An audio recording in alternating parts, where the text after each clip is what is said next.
we are going to be discussing how the Federal Reserve is going to be conducting themselves going into 2025, as it has become somewhat of the common narrative out there in the mainstream media that they are going to reduce the amount of interest rate cuts going into the future.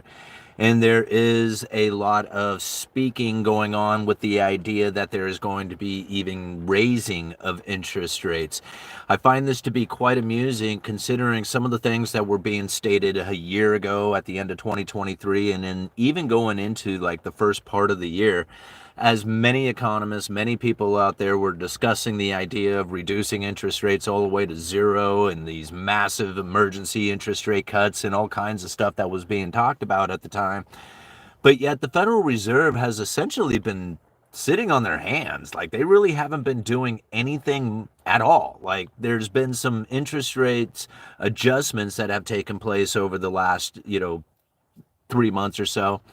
And there was a significant rate cut at the beginning with that half a point or, a half a percentage point. And this was quite alarming to a lot of people out there, considering it like, a huge pivot, a huge reversal. But then again, I think about how it is that there is a lag effect that takes place within the economy. And really, those interest rate adjustments haven't really impacted the economy yet. Like they impact the markets right away, people's like idea of what's taking place. But the actual interest rate adjustment has a very long lag time to it, which is like spanning out over months, even years. And so when we think about what it is that the Federal Reserve has communicated recently and what it is that they have talked about in the past to where it is that they want to be today, like I know this is really confusing, as a lot of times people have to consider what it is that they understand about the economy, and then a lot of times we take into consideration what it is that's being stated out there in the mainstream media. And so we have this idea that the like things that are coming from like future administration with tariffs and stuff have a huge impact in our understanding of what's going on within the economy. Oh, got mail showing up. So as we start to understand like what it is that this neutral interest rate means to the Federal Reserve, a lot of times people don't take into consideration that this neutral interest rate is not set in stone. And it's not even really communicated out there how it is that the monetary policy is focused in on this neutral interest rate, considering that nobody knows exactly where it's at. It's like an estimate of this neutral. And so knowing that the neutral interest rate is a significant issue to the Federal Reserve and how it is that they plan on setting their monetary policy, especially when it comes to like the Fed funds rates and that overnight lending rate, that monetary policy. Make sure she doesn't back into my mom's car. No, we're cool. All right, sorry guys, this is making me nervous there. But when we think about what it is that the Federal Reserve is doing in relation to this neutral interest rate, we have to understand that the higher the inflation expectation goes into the future, the more it's going to raise that neutral interest rate. And so this is something that I have like tried to communicate out there many times. And I did what I feel is a really good video. I believe I left a link down in the description for you guys to that video that I had done. It's a very short video. It's like 8 minutes long.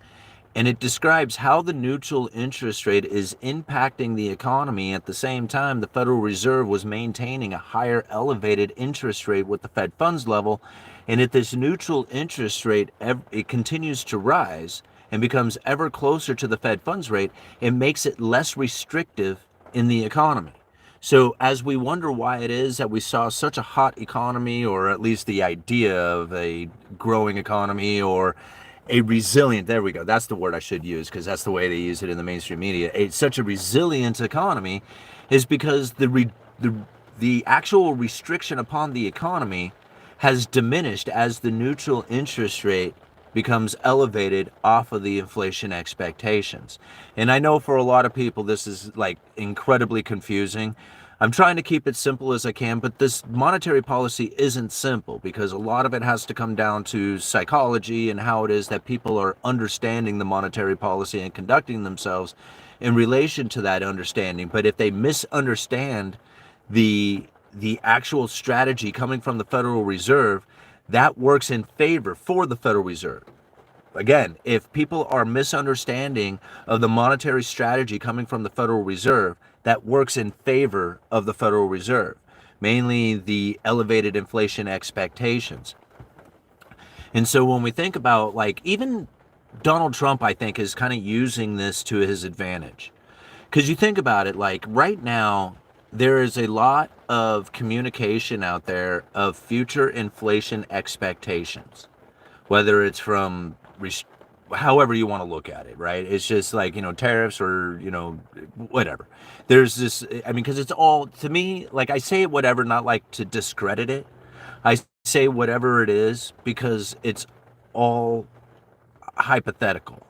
Like until it actually takes place, then it's a credible threat. So however you want to look at it, that this is going to create an inflationary scenario, whatever this is, you can just fill in the blank. Because again, until it actually takes place, which there very well could be the credible threat that it could happen, but until it actually happens, that's all it is a credible threat. However, people's actions do take place because of that understanding, right? Like the more you understand that this is going to happen, the more you are actually going to do something about it, regardless if it happened or not. If it's a credible threat, then you're going to deal with that credible threat accordingly. So understanding that the actions of an inflationary expectation creates an inflationary event, right? It's like a self-fulfilling prophecy. And so as we see this inflation expectation elevated going into the future, what will end up happening is the neutral interest rate will begin to rise on that elevated inflation expectations. Again, I know this is confusing, but if we think about the information being deployed now, which is an elevated inflation expectation, right? Future tariffs or whatever that's coming, right? Bad times, slowdown in supplies, retaliatory, trade wars, whatever, right? We're going to have inflationary scenario coming.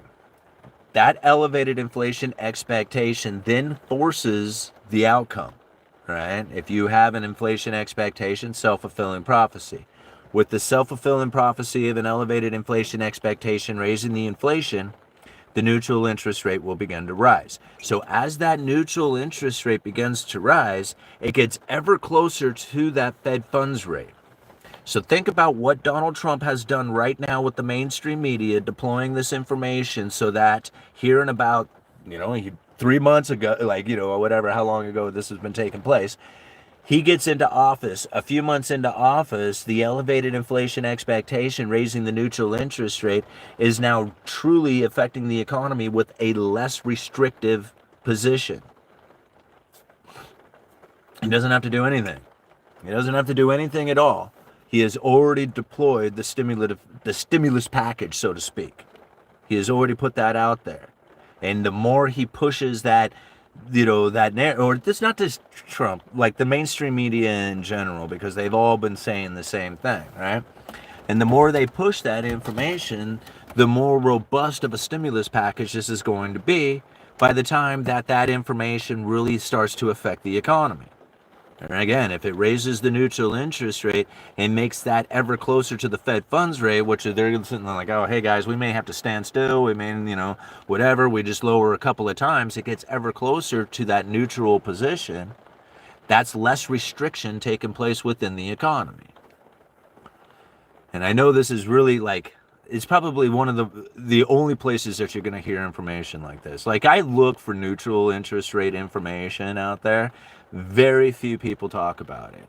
There's a YouTube video, I believe I left it in the links down in the description. I only put a few links down there, 2 YouTube videos. One of them is to the one that I did talking about the neutral interest rate, and the other one is it's a CNBC video interviewing Jerome Powell. And I think if you go to like a minute 24 seconds into that video, it's only like a 2-minute long video to begin with. But if you go to a minute 24 seconds and listen to the words that Jerome Powell uses, right? Because he's talking exactly about this, because it's a video. I think he did that in September. That interview was done, that press conference. And it was a few months before that I did the other video, the neutral interest rate, and explaining how it's making the economy less restrictive, and it might actually be very stimulative to the markets itself. He actually confirmed that in that interview, in that press conference. Now, it's difficult to hear the language because he's very careful with the words that he uses, but he talks about the lag period, he talks about the neutral interest rate rising, and he talks about how that could be more stimulating to the, or causing the robust markets or whatever. I forget exactly how the language he used. But he pretty much confirms what it is that I was describing within that other video that I had done, that neutral interest rate video. So this is like why I'm so adamant about like some of the information that I put out, because this is like part of the credible threat theory. Like, understanding the neutral interest rate and how it is that the Federal Reserve is communicating information out there that creates the issues within the economy that raises that inflation expectation and raises the neutral interest rate ever closer to the Fed funds rate. Think about what the Fed said. They want to be ever closer to neutral. They want to be in a neutral position. But they don't really even want to do anything because the adjustment of the Fed funds rate is not an effective tool. So if they can maintain the Fed funds rate right where they're at, because it doesn't really work anyway, and then get the market perception of an elevated inflation expectation to raise the neutral interest rate and just move the neutral interest rate right up into the Fed funds position, the Fed doesn't have to do anything. They can say, hey, we're at neutral, right? Because adjusting rates doesn't really work anyway, right? And I've been saying that the whole time. I've been putting these videos out for literally 4 years now, talking in a way that is so different from everybody else. This is how the Fed's monetary strategy works. It works in a way that keeps people in the dark. And once you have exposed it, once you have seen it, you can't unsee it. It's just like, it's just the way it is. And that's why I'm so like, I think like one of the hardest parts that I think a lot of people try to deal with when it comes to understanding this information is that they want to know what it is that they're supposed to do with the information once they have received it. Like, what am I supposed to do, dude? Tell me, give me examples of what it is that I'm supposed to do with this information. You talked about this, you've explained it. I get the credible threat theory. They use their words to guide markets. It's not about the interest rate adjustments, the neutral interest rate. They got all this stuff. What am I supposed to do? If you can explain this, if you have internalized it to the point that you can explain it the way that I am doing here, I mean, you don't have to do it out on a YouTube video or whatever, but you can understand it, you can explain it in your own head, that you get this stuff, you understand the credible threats, you understand Gresham's law and bullwhip effect and Triffin's dilemma, the Cantillon effect, all that stuff. Once you have internalized it, you will be naturally making decisions that are appropriate. You will conduct yourself in a way that is going to be the most appropriate for you because you have already internalized this knowledge. Subconsciously, you'll be making the right decisions again. Most people want to be told what to do. You put this external out there. Like you say, man, I want the external to tell me what it is that I'm supposed to do so that I can make myself happy, right? Like, I mean, literally, this is what people are trying to do. It's like, I've internalized the information. Now what am I supposed to do? Give me examples of what it is that I'm supposed to do. And yet I'm thinking, I don't know your skills. Go start a business, right? Go volunteer doing something to get the exposure to a network, right? Like, I don't know what it is that you need in your life. I don't know if you're 18 years old trying to get started or if you're 80 years old trying to figure out how to hold on to your retirement. And even if you were, and I did know who you were, it doesn't mean that I'm going to understand the right decisions for you because I don't understand your skill sets. I don't understand what you have in your life or your expectations of where you want to be in your world. Right? Everybody has that differently. Some people say they want to be rich, and I'm thinking, well, what is rich? Right? Ask yourself what that is. Is rich having fancy cars and vacations and big houses and nice clothes and all that other stuff? Or is rich being able to pay your bills on time? Being able to eat without stressing about it, right? Some people stress about eating, like they can't eat too much because they can't spend the money on the food. That's a pretty stressful experience to be in. That's far from feeling rich, right? But everybody has to live a different life. And so when you have internalized this information, you start to understand the Federal Reserve and why it is that they're going to stay elevated for a significant amount of time going into the future, because the neutral interest rate can be risen with an elevated inflation expectation, regardless of what actually happens out there within the economy. You can start to see how their monetary policy is truly being conducted here. Think about how many people were like convinced that the Federal Reserve was going to be cutting rates in a massive way a year ago. It was like it was all anybody would ever talk about. They literally did 3 cuts and they only did a percentage, and now they've already talked about backing out and going the other way with it. Not that they will, right? Because they really could have probably just stood on their hands the entire time and never adjusted rates, but communicated it and still had the same effect on the economy right now. Because really, if you think about it, even the interest rate adjustments they've already done has not yet impacted the economy. Everything we've experienced since the rate cuts has all been market perception. Very little of it actually has to do with the interest rate adjustments. Right. And let's get some comments and questions going here. I am the external. My reality is your reality. Just submit. People are stealing tiny houses just like cars now. People come home and they are gone. All right, talk about the Bullwinkle effect. Yeah, I know you love that one, don't you? All right, most all people want comfort. That's what the Fed's doing, either dishing out pain or comfort with their words. How's the holiday treating you and your pocketbook? I mean, the same as like, the thing about the way I live, guys, is that there was a long time that I didn't have any money at all, right? And so when people are like, how does it treat your pocketbook or how do you feel? Like, I don't feel, even now, like I've acquired any kind of thing beyond what it is that I've ever already had. The ability to pay my bills is an overwhelmingly satisfying feeling. Like, the idea of being rich, like, I don't know what that would be like. So, to me, being able to actually have a Christmas, be able to do it inside of a house, to have a dinner that's nice, all that to me is far beyond wealth, right? I think people look at it wrong. They look at everything wrong. They look at material possessions or something of that nature, the superficial life, and they think that is being rich. And when I think about like the superficial life that makes people feel rich, it's really how they think other people are looking at them. Like they think, man, when people see me driving around this BMW, they think I'm rich. That's cool. I am rich because they think I'm rich. Right?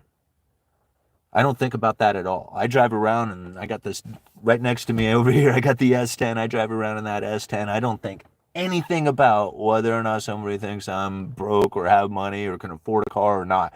That does not cross my mind. It's not even there. Other people, it's an overwhelming feeling. They would not be caught dead driving it. They would never in their life show up for work on a daily basis driving that saying that's my car. And then I think about how come it is that they seem to complain about why it is that the world is treating them so bad, why it is it's so hard to make it, why, all these questions, why is it, treating my pocketbook bad, why can't I have a hard time eating, why can't I provide the gifts for my kids and all this other stuff. And I'm thinking, I can tell you why. I know why. It's because you don't live as cheaply as possible. You don't try to earn as much money as possible. And try to keep this a huge distance in between from the amount of money you earn to the amount of money that you spend every single month. People say, why don't you get a nicer car? And I'm thinking, hell no. No way. That S10 gives me the ability to buy Bitcoin, gives me the ability to buy into stocks. It gives me the ability to have a nice Christmas that I don't stress about.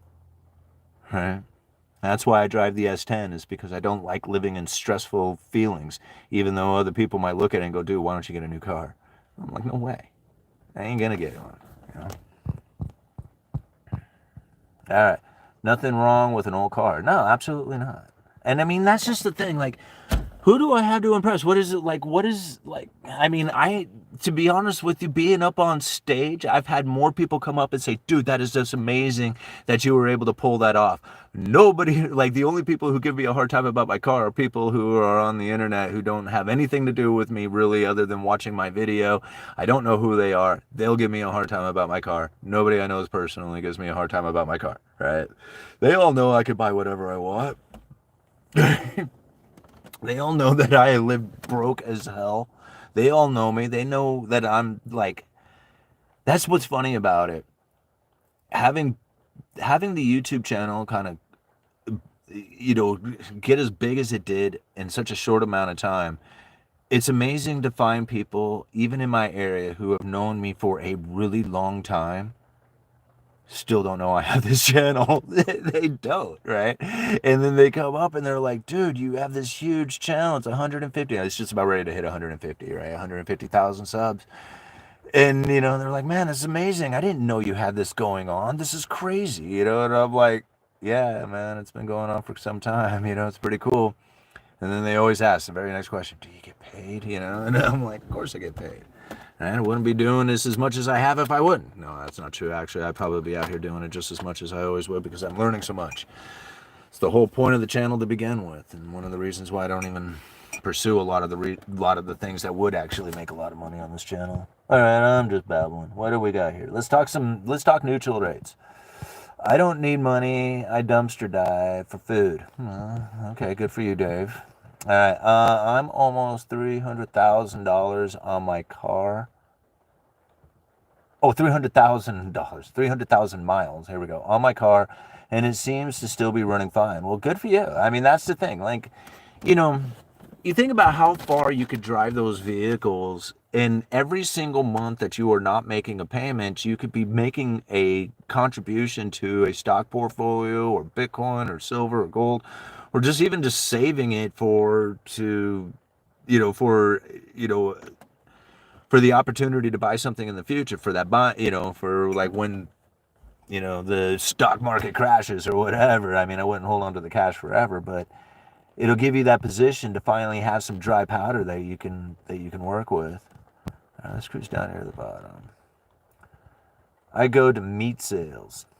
I have 65,000 on a 2015. I've been adding to my Roth IRA. Well, there you go. Debt is the new slavery. Actually, I think it's kind of been the old slavery too. All right. All Nighter says, right on, Andrea.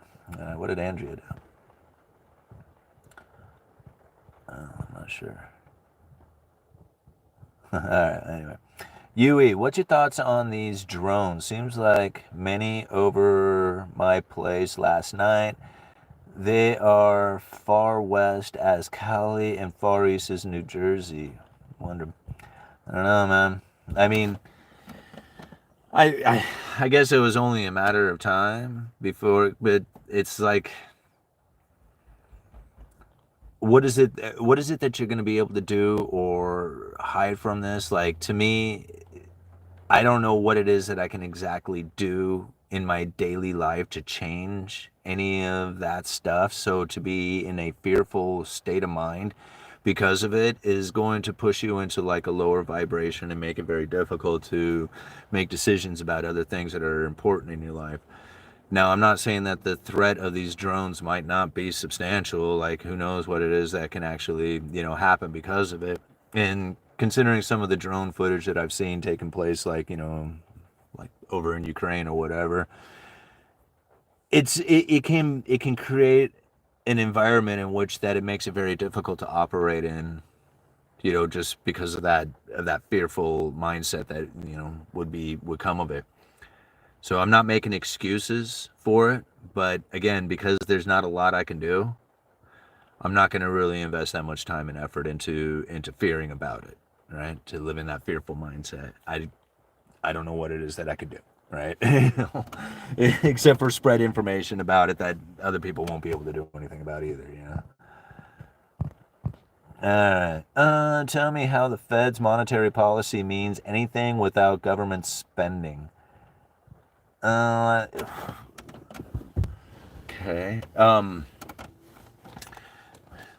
So you want me to correlate these two things together so that it makes sense to you?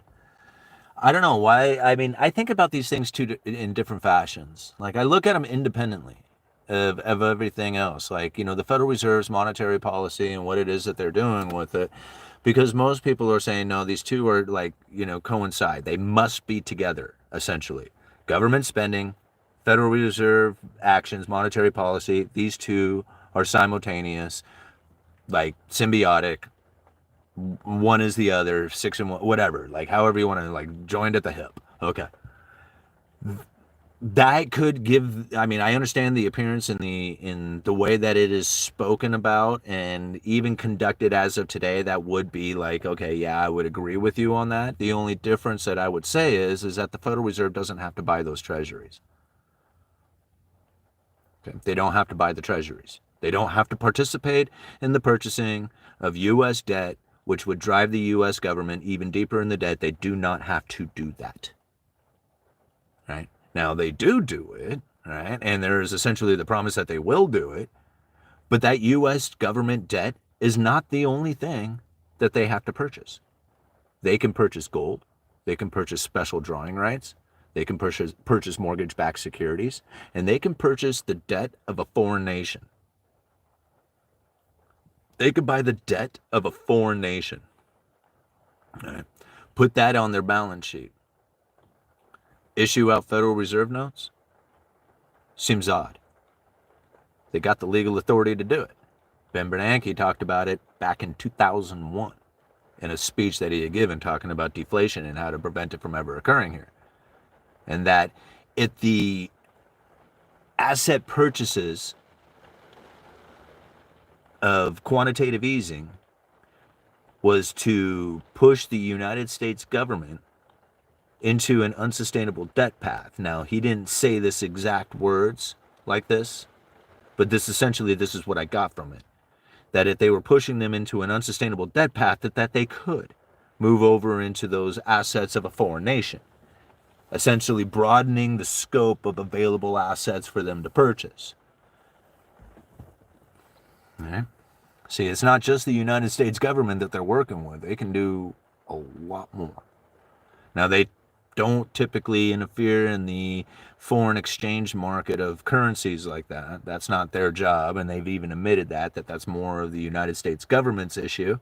And there's a lot of people who might push back against that information or whatever. That's fine. I mean, I totally agree that they're probably participating in the foreign exchange market in a profound way. I'm not saying that they're not, but I'm saying is that they would typically leave that to the government, and that they would not be participating in the purchasing of foreign assets in that fashion, however they could. See, this is why I look at it differently. It was just like, I look at it, it was just like, they do it, they don't have to. They could do something else that they never done, that nobody talks about, because they don't talk about it either. And outside of the one time that I've heard Ben Bernanke say it in a speech given over 20 years ago, I don't know if anybody else has ever communicated that. Right? That they can purchase that of a foreign debt, or foreign assets. Okay, how much cash is too much cash? Is there a percentage of worth? Are you talking about like have been printed or in your own possession? I don't think there's ever too much cash in your own possession, right? You can always have more. All right. I need somewhere around 5K. That's it. Ooh, I need a lot more than that. All right. Radical Rafter. Less cash, more BTC. Deflation occurs throughout history, but we don't feel it because the government prints money when it happens, so money printing has little effect. Mechanics with carpentry. I love your comment. Absolutely, man. I absolutely love your comment. All right. Bunnies, eggs, multiply quick. All right. They can say they purchase a foreign asset just to make others do it for them. However, I agree. I do. I think that is actually true, Joshua. If they were to put out the statement that they were going to be buying up foreign government debt, like, doing quantitative easing into asset purchases of foreign assets like that, I think it would absolutely start the front running of purchases of foreign bonds in order to sell them to the Federal Reserve. I absolutely agree with you on that, Joshua. And they wouldn't have to do anything, right? Just the credible threat. And even if they were to do it like in a say in like an emergency way, like setting up a special purpose vehicle to do it. Like, the unusual and exigent circumstance says that, hey, we're going to buy into foreign assets because we need to be able to expand the liquidity of the US dollar into the world currency, into the world reserve currency aspect, to make sure that everybody has enough liquidity to cover their needs. And if we can't drive the United States government ever closer to debt, we need to be able to do something. And if they start buying that of foreign nations' debt, right, you could actually create that stimulating effect where the foreign debt purchases, like, right, people like spending their US dollars to buy those foreign debts, right, in order to try and sell them to the United States Federal Reserve Bank. I think that action, just the thought of it right there, would start creating the liquidity rush, like start filling the needs of the liquidity demands of the world, right? Am I saying that right? Am I saying that right, guys? We're kind of like, trying to figure this out here on the fly. All right, Yui, thanks for these streams. Really appreciate your time. You have provided great value and really helped the average Joe better understand the system. Well, thank you, Nelson357. I really appreciate that comment, man, because that's really why I'm out here doing this. Is like I said, I mean, there's all kinds of things that I could do to try and push for sponsors and more money and stuff like that, but that's not helpful and useful information. Helpful and useful information is exactly what we're doing right now, breaking this stuff down so that each and every single one of us individually can internalize this information, and we'll just naturally go out there and start making the right decisions for ourselves. We'll know the positions that we need to take based off of some of the economic theories that we have discussed, the economic forces that are underlying. We look out there at the world and we think, man, why is it the way that it is? We want to blame other things out there, like people, individuals, their decisions, governments, whatever. But if we can see it for almost like a natural force that's happening, then you don't have to worry about blame anymore. You don't look at the blame. You don't look out and say, man, it's raining, it's a bad day. It's not a bad day, it's just a day. It's raining today. Whether it's sunny tomorrow, it's no big deal. Sometimes if it's sunny, it's harder to do these videos because it's blasting through the window and I don't want it to be a sunny day. Here it is, it's raining. I have no issues with that. It's all about the meaning that you're giving it at the time. So it's very important to understand that this economic channel, in the view that we are trying to get from it, is an individual one, right? That's why it's so important to not even ask the question, what am I supposed to do with this information? Like, if you're asking that question, you're looking for the external, and what we need to do is internalize the information. We won't be asking the question what to do. We know when we're chasing excellence, right? We want a confirmation that what we are doing is the appropriate one, right? That it's almost like having somebody in a needy relationship who needs confirmation that they're loved, that everything's okay, that everything is right, that they're doing the right thing, right? Instead of just naturally living life and knowing that their natural being is correct, that they don't have to be any other way than what they are. That's what this is about. Understanding this information so that you are naturally doing the right thing. And you know it. You know when you're chasing excellence, you know when you're chasing pleasure. And if you are chasing excellence, you are most likely going to find that that is going to lead to a pleasurable experience one way or the other. However, when you're chasing the excellence, what we view ends up being something of an egotistical thing, saying, if I do this, I should be rewarded. And once I have put my effort towards it, I should be guaranteed this. And if I can't be guaranteed that, then I may not put the effort out there. And so this is where the blocks begin to take place. That if I can't confirm the outcome, then I'm not going to try. Right? And again, what am I supposed to do? This is the question that people again ask. It's the external problem that they are facing. Internalize the information. Know that you're chasing excellence. Do you want to start that business? Do you want a business or not? I mean, if you want a business and you have to start somewhere, you're going to have to start doing something. People ask, how do I start a YouTube channel? You start by making a video. That's what I did, right? I started with making one video. I put the video out there. It was an introductory video to the Uneducated Economist. The next day I did another one. Another video, and later I did another one and just kept putting out videos. Here it is, like 2,000 videos later or something like that. And it feels very natural to put out videos. It feels very natural to be out here doing this. All right, guys, I think we kind of went off bases here. We were going to try and stay in the neutral rate category. I don't know what happened. All right, we always kind of fly off on these. I have to hit that like button with 3 different personalities. When money is paid on interest to the national debt, who gets that money? Okay, Clump, you have to understand the national debt are all the bonds. All the treasury bonds that have been issued out there. We're talking retirement funds, we're talking insurance companies, we're talking that of foreign nations, we're talking that of individual people just for whatever reason. They don't even have it for a retirement fund. They just want to hold on to the bond. Everybody holds on to U.S. Treasury bonds, and in fact, U.S. Treasury bonds get used like dollars for doing world trade. In fact, they're more like used for that purpose than they are for an investment purpose.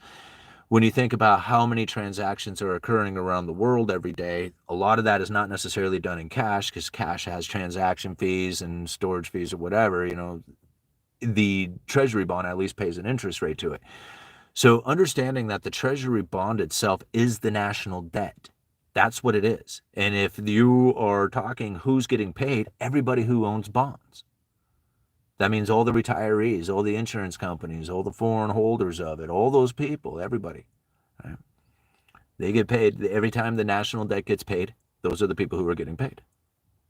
You could be one of those people. You could hold bonds and be one of those people. Right? Let's go check out this super chat. Clump, thank you so much for the $4.99. All right, thanks for the work. Yeah, you bet, man. I really appreciate the super chat. I really appreciate the support you guys have always thrown at this channel. And I'm not sure what else I could say about it because I know you guys hear it every single time from me, but it absolutely changed my life to be able to come out here, do this, have this sort of network going, be able to, generate some ad revenue from it, and, conduct myself in this sort of manner is absolutely it's like a dream come true, right? Do tariffs affect the Fed's stance on rates? Is that reality to use tariff tax to pay off debt and end income tax? No, Nelson, I don't think that's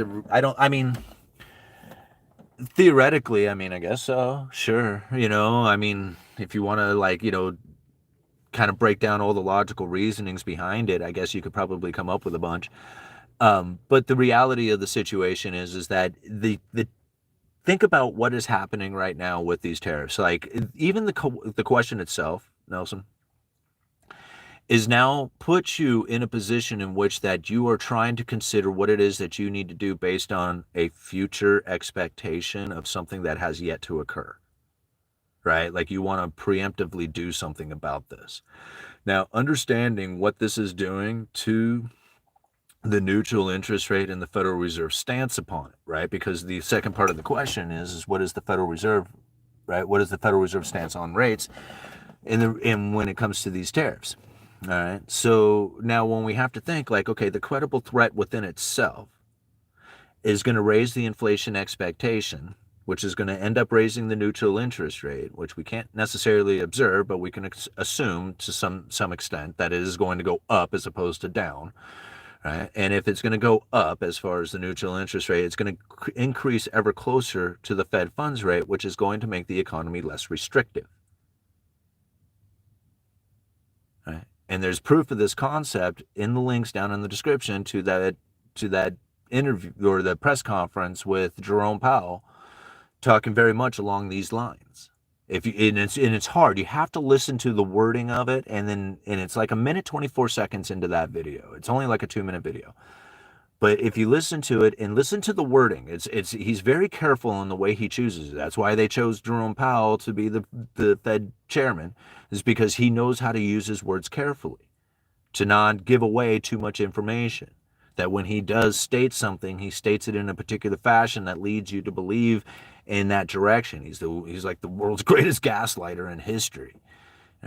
But once you see it and you hear it, and once you recognize it, then you can be like, okay, so now I'm sitting in a position in which that we are going to be moving forward. It feels like the economy is going to be restrictive because of the Fed's stance on less interest rate cuts. See, like before it was going to be accommodating as they dramatically lowered rates. Well, now that stance is changed. And so as we think about it, like the Federal Reserve is going to be restrictive going into the economy, but if we have an elevated inflation expectation that is coming from future threat of tariffs that raises that neutral interest rate, we may actually find a position going into the next year, a few months into this year, where it's not restrictive. It's actually very unrestricted as the neutral rate becomes ever closer to the Fed funds rate. All right. It's difficult. I know it's hard, guys. I know this stuff is hard, but it's, if you just keep at it. That's all I guess I can say. It's just like you keep at it and keep breaking the stuff down, and you will eventually get it.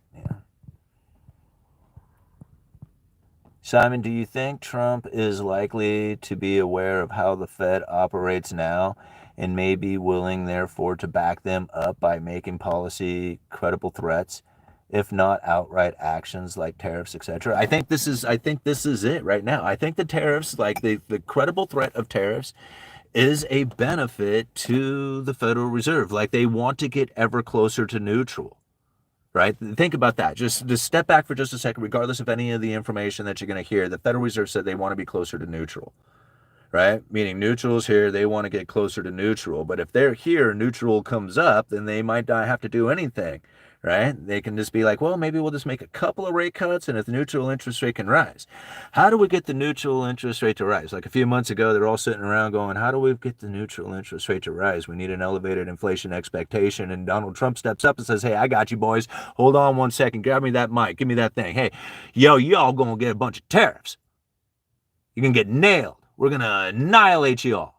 Every single person out there is going to get 150% tariffs. I don't know. Make stuff up, right? Go WWE on them, man. It was just like, just give them hell on the mainstream media about massive tariffs coming. And as that raises the inflation expectation, it gets the neutral interest rate to rise and makes it ever closer to the Fed funds rate. Donald Trump goes back to the Fed and says, did I do a good job, guys? Did I get it for you? You all wanted to be closer to neutral, right? You getting closer to neutral? You see how this works? Like Donald Trump helped Jerome Powell out at the end of his administration last, 4 years ago. Right? Here the Federal Reserve was trying to raise rates to get it up to 2.5%. They can't get it any further. All right? And if you can lower the inflation expectation, you will raise the neutral, or you'll raise the real interest rates. This is something that is really hard for a lot of people to wrap their heads around as well. If you lower the inflation expectation, you will raise the real interest rates. And you think about what Donald Trump was saying at the end of his administration, at the time that the Federal Reserve was attempting to raise rates. And once they got it to 2.5%, and the markets are flipping out, and everybody was kind of pissed off about it, they're like, wow, this whole autopilot thing where we were just going to let rates just kind of rise on their own without any kind of awareness or talking about it, just kind of naturally just let them tick up. Not naturally, but, systematically ticking up all, on their own, had everybody very unhappy with the idea. The Fed stopped raising rates at 2.5%. Donald Trump kicked in with the microphone again and said, there's no inflation. The Fed should be printing money. They should be going into negative interest rates. And they were lowering the inflation expectation, which raised the real interest rates. And again, like this mainstream, this way that they use this propagandized information out there, it becomes very evident when you think about it from the credible threat standpoint. When you think about what it is that people are taking this information and how they conduct themselves before anything happens, right? Just like the idea of the Federal Reserve when they set up that special purpose vehicle during COVID to backstop the corporate debt with the corporate debt lending facility. I mean, they put out massive amounts of media attention to that thing people went out there and just lost their minds. I was kind of one of them on YouTube talking about how the Federal Reserve was going to be picking the winners and losers when it came to this corporate debt. And what it ended up happening, they hardly bought any corporate debt at all. They didn't need to. Right? And this is how the credible threats work. So just listen to the information that they're putting out there that has yet to occur. And mainly, like right now, I think the biggest one are these tariffs. People are conducting themselves in a way that starts creating the situation that they were looking for, which was an elevated inflation. People start acting accordingly. And it's now like they haven't done anything. He's not even president yet. You know, he's not even president, but yet people are taking this consideration to art because it's legit. It's like a legit credible threat. But again, like think about what's being deployed right now. How it is that people are conducting themselves. I know the foreigners need our dollars. I appreciate you, Brody. I'm gathering tools for work right now. All right, all-nighter. Just jumping in. Well, Ted, we're diving deep, I guess. All right. In 1 year, the Fed printed approximately 40% of the total supply of cash ever printed, then told everyone to eat soy for Thanksgiving. What a time to be alive. What Trump doesn't get is why don't all other countries spend like we do? It's because they can't create dollars like we can. I don't think Trump misunderstands that. I think he's quite aware of it.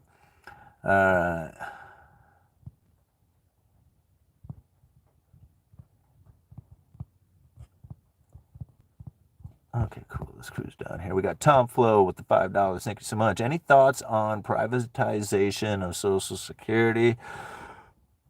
Will it work if it goes private? Can we trust Wall Street not to steal people's savings? I doubt it. No, I think I don't know how to have a positive thought towards Social Security outside of the one that says I'm just going to pretend like it doesn't exist, and if it happens to be there at the end of my life, I'm going to be like, cool, right? But that's the only positive thought that I can really give towards Social Security. I don't like it being dangled in front of me like a carrot. I don't want to be, anywhere near the idea that says, hey, you're going to, they're threatening you kind of with this, like you may not get it or whatever. If that's the possibility that I may not get it, why don't we just go ahead and just wipe it off the slate right now and just say, okay, well, we're just going to pretend like it doesn't exist then. And that way it can't be used against me, and I don't even anticipate it anyway.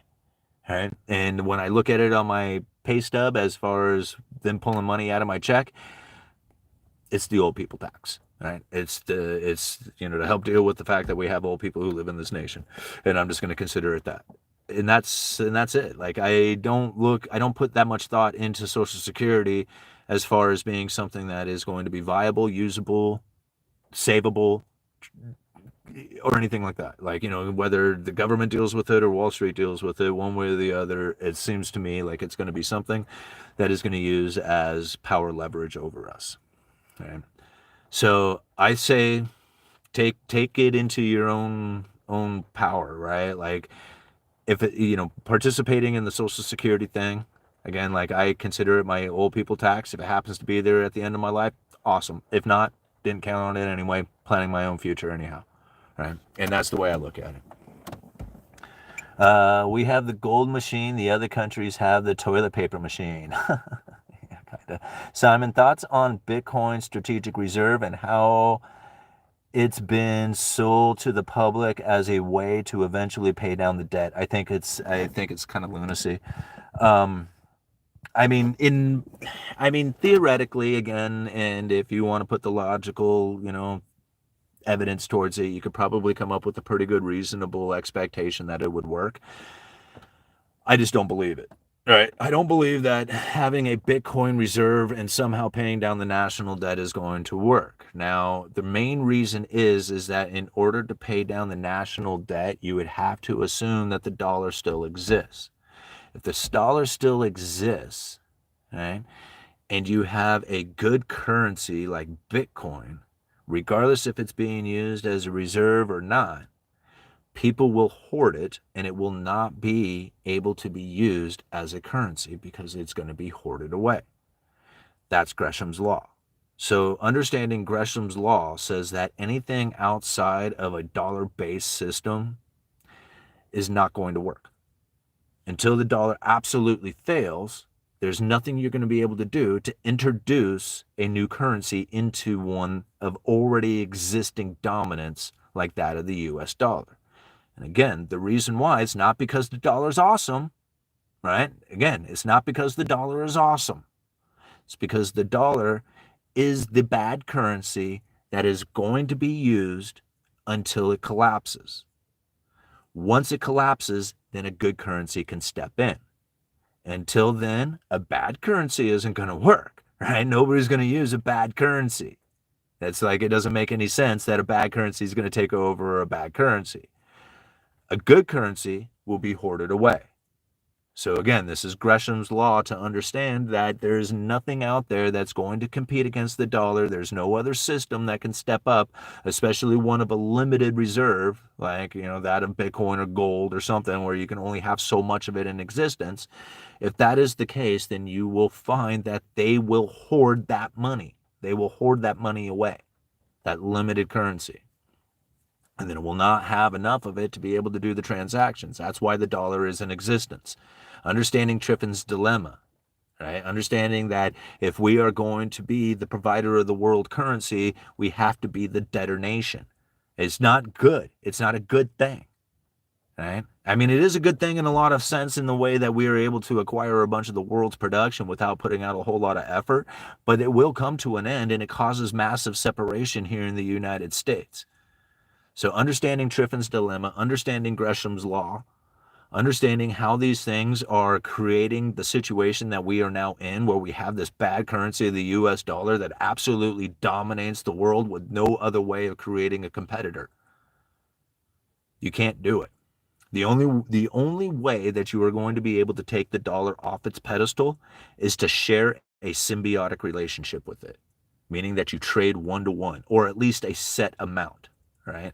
Stable coins can fill this position.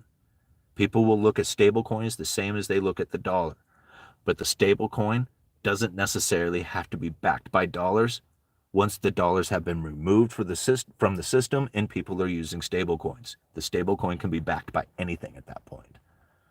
So again, this is like a very difficult thing for a lot of times to put yourself in the position that says like, hey man, I like gold. I like the idea behind it. I like Bitcoin. I like the limited reserve. I like limiting government. I like the whole idea behind it.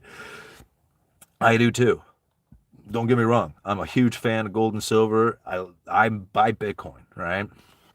I'm definitely in that position. The only problem with it is that we are not a production nation. We are a debtor consumer nation. And the moment that there is no US dollar or US debt to facilitate the world's trade, we are going to be in a painful, miserable, very depressive, horrible event here as far as the United States economy goes. Like, I can't even describe how bad it would be. It's like, it's not even like fathomable. All right. Cantillon increases the quantity of money come into the hands of the banks and savers. The rate of interest will fall, but if the increased quantity of money is first introduced into the hands of the consumers, the interest rate will rise as entrepreneurs borrow money in attempt to increase their production. Yeah. I mean, I can see that, but I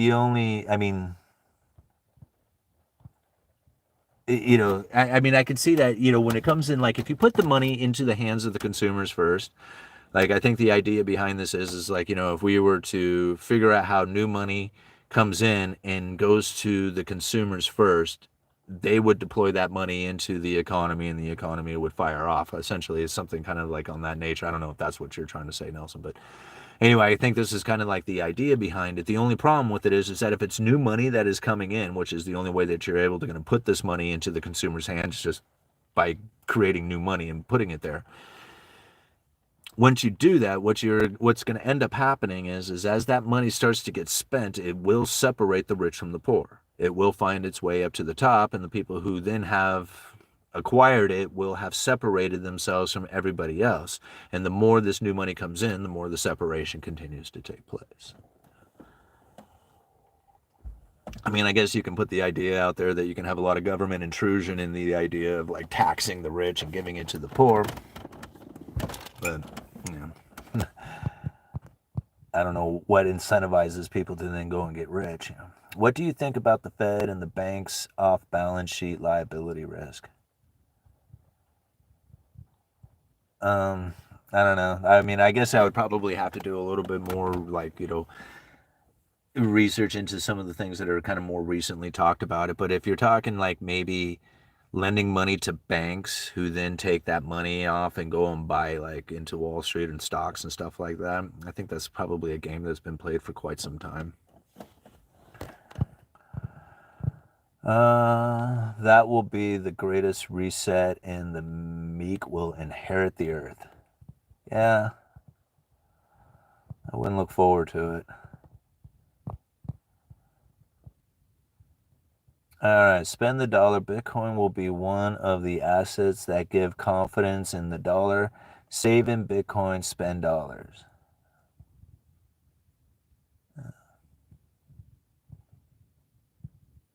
Bitcoin will trade on the XRP.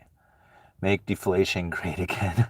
All right. It will all become digital, and then you'll need a digital ID to access the internet. OSB is about 70 trillion debt. OBS? Oh, OBS, sorry. OSB. And going to be able to provide a wonderful Christmas to the family this year without going into any debt feels good. Well, good, Jesse. I mean, that's like, I think that's really kind of ultimately for anybody who's moving into debt. Like, I know a guy who said that, he's like, I think he's like early 40s right now.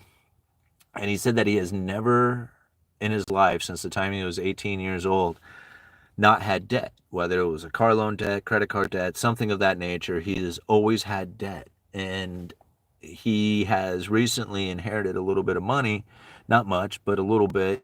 And he said he was able to pay off his car and get 100% out of debt. And this is the first time essentially in his adult life that he's ever been that way. And I asked him, I said, how does it feel? How does it feel to just be debt free? Like nothing's really changed. Right? I mean, the expectations of not having to make that payment feels pretty good, but really life didn't change at all. And he said that things feel so much better. And I said, the coffee smells better, doesn't it? He says, the coffee smells better. Everything is brighter. Everything feels better. Right? And it's because being in debt is it naturally depresses you. Most people don't see that how it depresses them because they look at what it is that they may have received with this debt. They got a car, or they got the house, or they got something.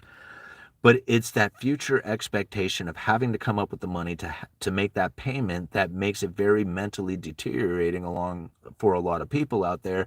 And the more you experience it, the more that you become accustomed to it, the more familiar it is. And then the day that it actually disappears, it becomes this very unfamiliar territory. And that's why things smell better, looks better, feels better, and all this other stuff, because all of a sudden you're not in that stressed, familiar territory that you used to be. You're very unfamiliar, comfortable territory, right? And that's what's really like, kind of crazy about just the debt change. Like nothing's really changed in your life. Maybe like, knowing that you're not going to have to make that payment is a change, but really that's it. Like, you could spend that money on going out to eat or something, but nothing really in your life has changed that much except for the feelings that you have because of it. And then eventually, as time goes on, not making that payment will change your life. And maybe the feeling of that change in life is what's doing it for you. But again, right, that day, nothing really happened, right? Except for the feeling that you have about it and the understanding and the meanings behind it. All right. Good call, Brody. Good, bad currency comes down to what task it is expected to perform. Yeah, very true. Yeah. Being debt-free is like everything is brighter. It is. If you want to become a millionaire, you have to get used to being in debt. Yeah, and I can kind of see that. I can really kind of see that being the case, because most people who actually acquire a lot of wealth in their life, a lot of like, financial wealth or assets or something of that nature, usually borrow money to buy cash flowing assets. And they're the ones who really succeed in becoming like, ultra wealthy, multimillionaires. They use debt to do it.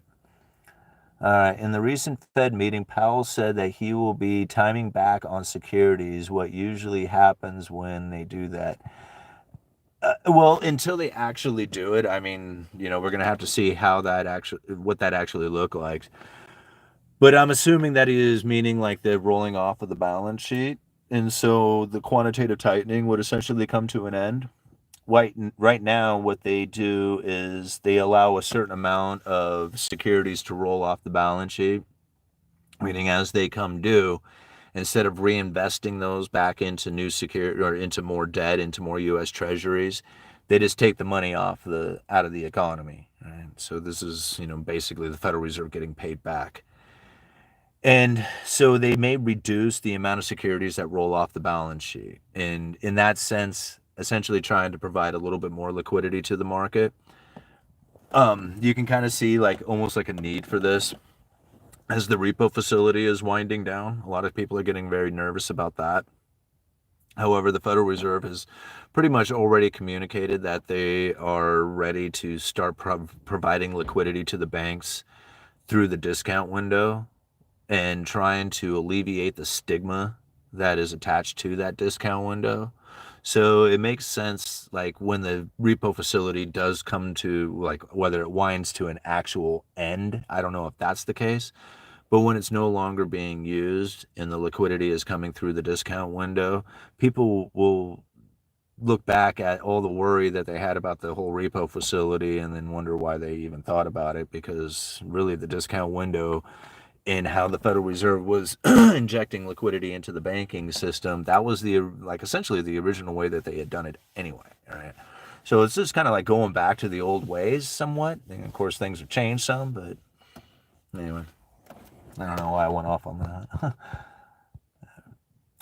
Let's see here. I agree with Trash Can Man. You can't own a business without feeling uncomfortable. Yeah, that's kind of true. You just need to be able to invest in your debt into assets that pay more than the debt service payments. Yep. Yeah, just that easy. All right, Kathy Weber. That's what I was asking about. If it's the case that it's not a government entity, then what is that money doing? Ho says the money goes into bonds. I have no idea. Oops, let's go back up here then. Who's that? Kathy Weber.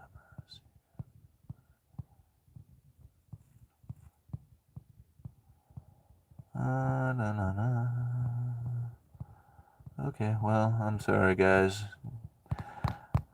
I missed on your conversation. All right. Many people say that fundamentally interest rates drive the market, but when looking at currency pairs, it seems really difficult to know when and how it drives the price. I say the interest rates are not the important part anymore. People don't know this though. Like that's why you find that, so like that, even the comment that it drives markets, right? Interest rates don't drive the markets. The belief of the interest rates and the adjustments of them does drive markets, but it's the understanding, it's the expectations of it. And that's one of the reasons why the Federal Reserve had to so desperately get off of the lower bound of zero, is so that they could actually use the idea of adjusting interest rates. Because at the lower bound, they can't even use that. Like they can use the idea of raising rates, but they can't use the idea of lowering rates if they are already at the lower bound of zero. So it was pretty critical for them to actually be able to have an elevated Fed funds rate just so they can communicate about the adjustment of it. And that was, again, it was part of the communication styles coming from the Federal Reserve that they had put out there back in 2018. Right? Like this is, again, they were very low, close to zero, 2.5% on the Fed funds rate. Still, although was elevated off the lower bound of zero, was still not enough to use as a good credible threat of interest rate adjustments when they were still so close to zero. being well elevated is the only way that they can really use this credible threat theory, right? Or the credible threats about, about the Fed funds and adjustments of it. If they were at zero, it just simply wouldn't have the ability to do it. They couldn't talk about it because they couldn't adjust them. But the ability to adjust them gives the ability to talk about it, and that talking about it is what's creating the market conditions. That's why, like, I don't even think about like the Federal Reserve lowering rates being a stimulating effect to the economy. I just don't think about it in that fashion. I think the communication about it would. And so when we saw the Federal Reserve lower rates and then saw the mortgage rates actually go up, and people were very confused and didn't understand why this was taking place, and it's really kind of, if you think about it, it was just like, well, if you create a fear and anxiety within the markets that you are lowering rates because of recessionary pressures, then they're gonna start acting accordingly to that. They're going to start taking that safe haven position, and they're not going to just jump into the bond market with a lower interest rate if they're worried about deflationary pressures coming. They're going to demand a higher return, right? Just like anything else out there. And so when you demand a higher return on it, then you're going to start seeing those yields start to rise. And again, it was based off of fear and anxiety of what it is that the Federal Reserve was doing with their Fed funds rate based off of the information that they were receiving. But yet those Fed fund rate adjustments have yet to impact the economy. Still hasn't happened yet, right? But already they're reversing course. See, like the Fed funds rate and the adjustment of them was supposed to impact the economy. The Federal Reserve is supposed to, like, be in a condition in which it says, hey, our actions have this sort of effect on the economy. Those actions have yet to affect the economy, but they're already talking about saying, hey, we may need to we may need to already adjust what it is that we are doing. Whether they had done anything at all, right, the actual interest rate adjustments wouldn't be impacting the economy right now, right? But the communications about it was vastly, like, hugely impacted the markets and what it is that they were doing. I know, it's just like trying to explain it is difficult. Like, to me, I look at it as a psyops game. I really do. Like, I listen to the Federal Reserve and their mainstream media announcements, and I think about the credible threat theory and how it is that people are receiving that information and what they really are believing. And I understand that they do not get it correctly. I understand that the Federal Reserve does not communicate flexible average inflation targeting. They do not communicate that out there. They do not talk about how they're going for inflation that is moderately above 2%. How it is that they communicated this way before inflation ever even happened, that they were going to try and get inflation to run extra high. And this is why I find it so amusing out there when people are like, man, you just don't get it. Like, they're telling this to me that I just don't get it, that they're, making decisions based off of, the information that they have received over the last couple of weeks. And I'm thinking, man, this strategy is way deeper and way longer than that. And I can see it playing out. I mean, to me, it's like, it's not a question of if. All right. How long are we into this? An hour and 8 minutes. We got to call this quits soon. All right. I will most of that $1 trillion every 90 days is pumped directly into the speculative stock market, which makes other people lots of money. Well, trash can, man. I mean, pumped directly into the speculative stock market. How does it pump directly into the speculative stock market? That would mean that the Federal Reserve is literally buying stocks with printed money, not expanding the balance sheet through treasury purchases or mortgage-backed securities off the secondary market. But what you're saying is pumping directly into the stock market from the printing press, which would mean that the Federal Reserve is out there buying stocks and putting it on their balance sheet. I don't see that happening. All right. Now, if they're lending money to a bank who is then doing that kind of purchase, now, if that's a direct money printing into the stock market, pumping them up, Okay. I mean, I guess that very well could be.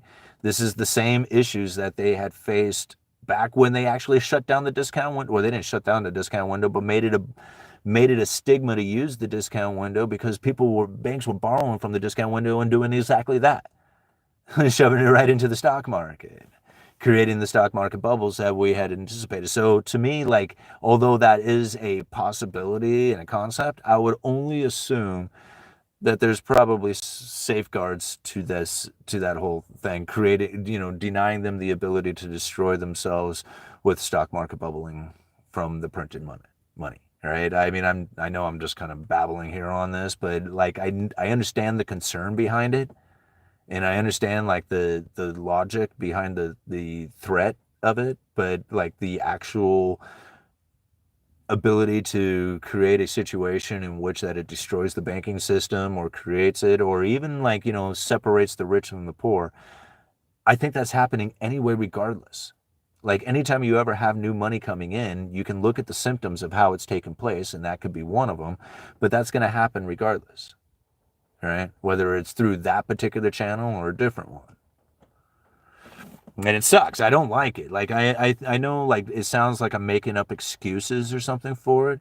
It's reasons. There is going to be more war, more debt, and more separation between the rich and the poor, I guarantee you. Like, that's the way it's going to go unless we have a complete collapse of the system, right? New money comes in and it separates the rich from the poor, whether it's through that channel or a different one. Let's go check out another super chat here.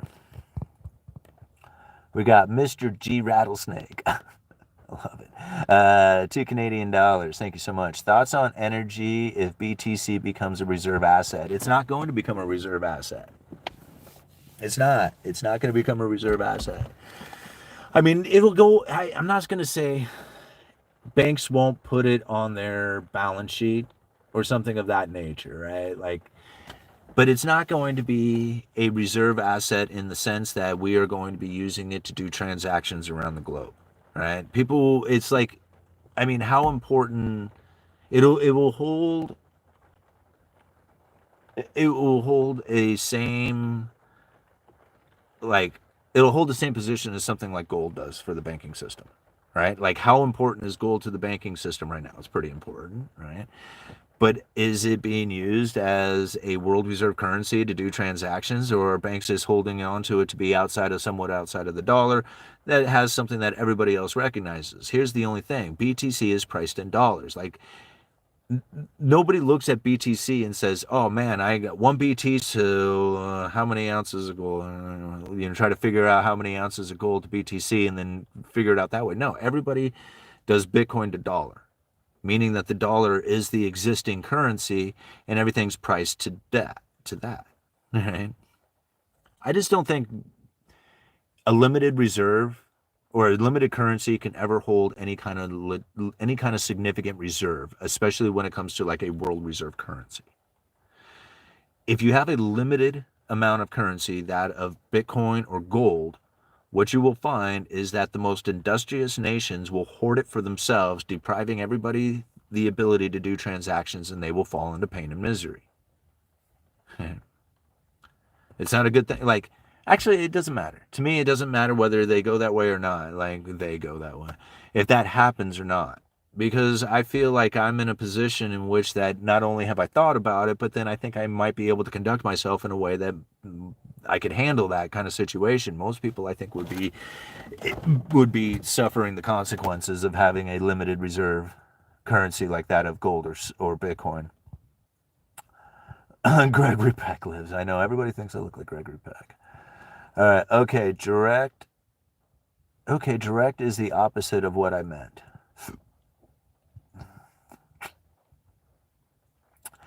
The Federal Reserve gives banks and other large companies money to keep them afloat, and they just buy their own stocks back. I mean, okay, yeah, I mean, that does happen, in that sense. I mean, I think it's a roundabout way of it, but yeah, okay. That's kind of like the Federal Reserve's job, is to make sure that these banking system stays liquid.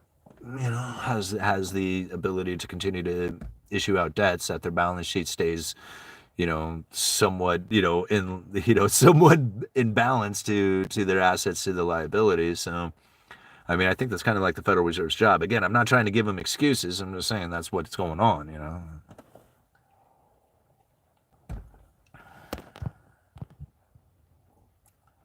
I wouldn't say it destroys the banking system. It creates the market. Let's see here. BTC is reserved just like gold, oil, or other commodities are reserves. Yeah, well, it's more like an asset that you can hold on to, but isn't an actual, like, reserve? When you think about, like,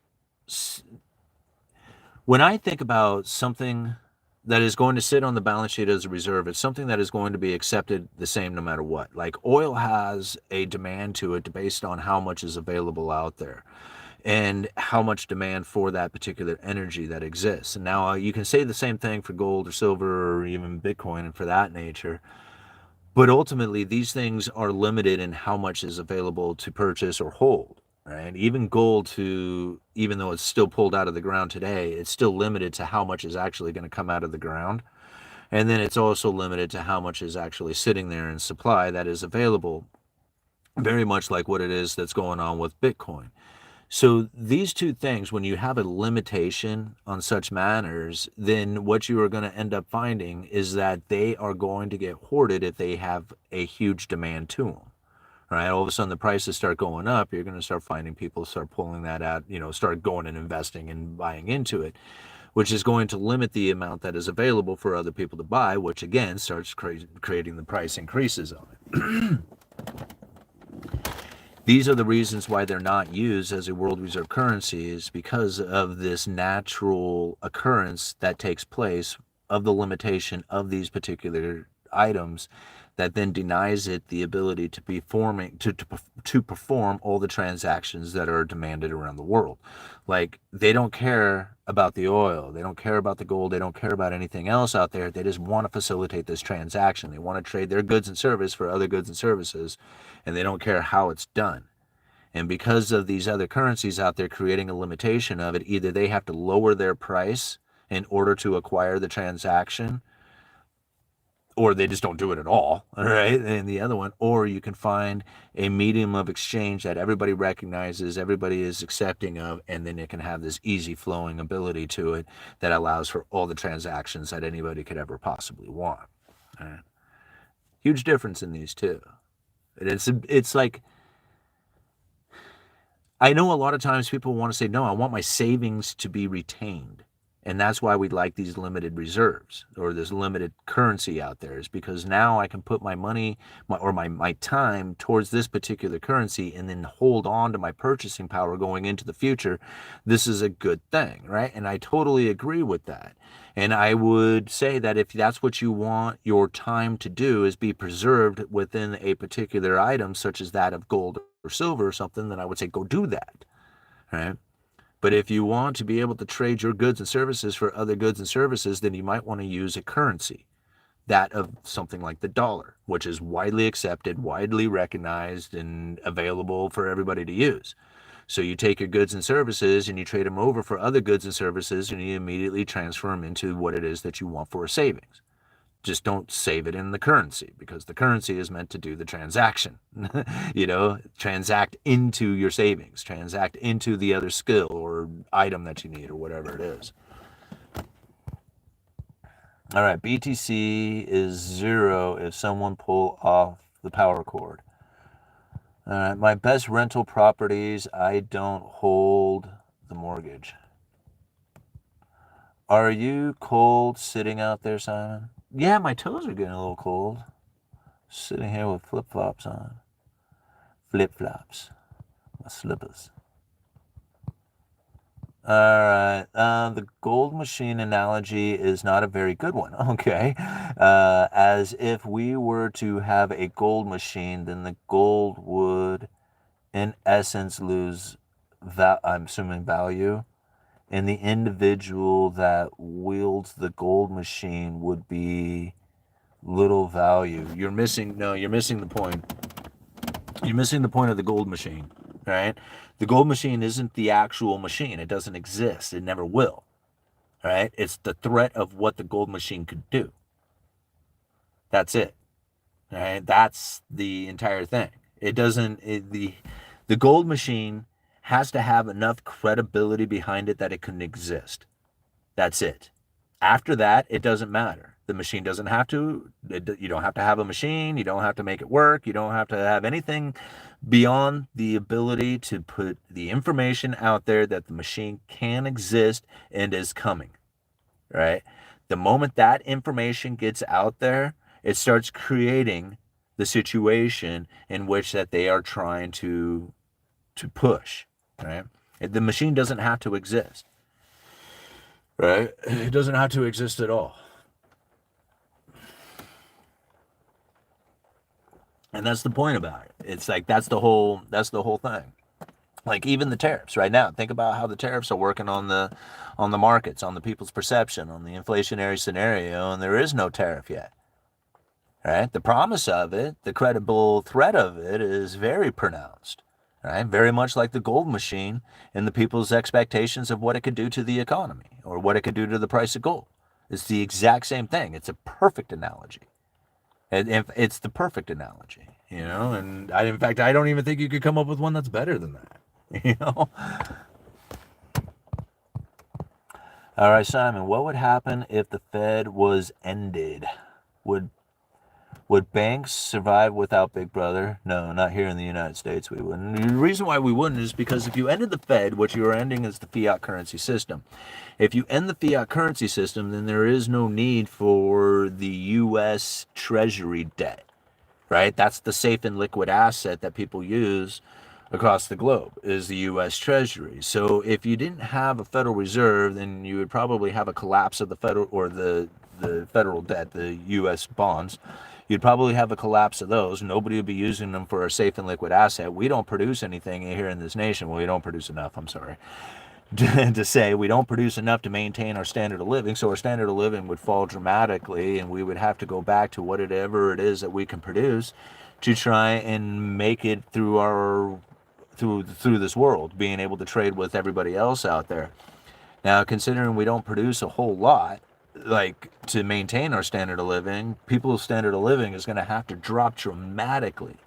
And then on top of it, what is it that they're going to want from us? Like, what if they don't want the dollar? If they don't want if the Federal Reserve was gone, what would they want from us?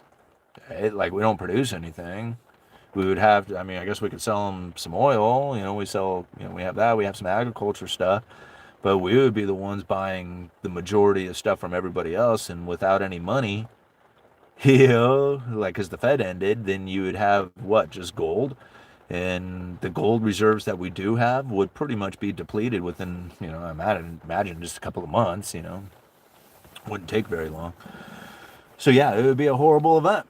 Now, those who are sitting on gold and silver and Bitcoin and had plenty of food, because I think that's going to be the biggest issue. People would, gladly drop an ounce of gold for a meal if they were absolutely starving and about ready to die. They would give up that gold immediately and not even think twice about it. So as long as you had the ability to eat and you had some assets that were outside of a third-party claim, something like gold or silver or Bitcoin, then you might be in a good position to try and deal with something like that, because everybody else who would be suffering in pain and misery, losing everything they ever had that they had taken out as far as leverage on debt, and unless they can protect whatever little property they had from, bandits and warlords or something of that nature, most likely we're going to find it to be a very, very difficult place to operate.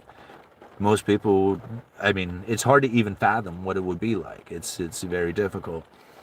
Now, transitioning away from the Federal Reserve, like to have like a competing currency and saying this thing, like I think that's going to occur with the stable coins. And in that sense, like the Fed will never end.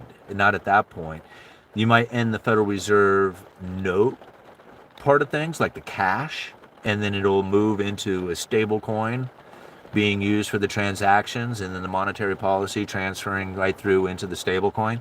That to me is more realistic than the Federal Reserve coming to an end. Just saying. And then that's the way I kind of see it. All right, what time is it? I'm going to go, guys. It's almost noon. I'm going to take the family into town. We're going to go get some groceries and stuff. So in that statement, paid off productivity lands trumps a 401k. Yeah. I don't know. I mean, I guess the difference between having land or having stocks, like, to me, okay, so you're like the capitalist position or the property owner position. To me, this shouldn't compete. These shouldn't be two competitive things. These should be symbiotic to you, right? Property owner and a capitalist at the same time. If you're not going to be the capitalist, got to be the property owner. If you're not going to be a property owner, you got to be the capitalist. You can be both, right? You can be both. And there's no reason why you can't be one or the other, and there's no reason to look at one as being right or the other one being wrong. That's not it at all. All right.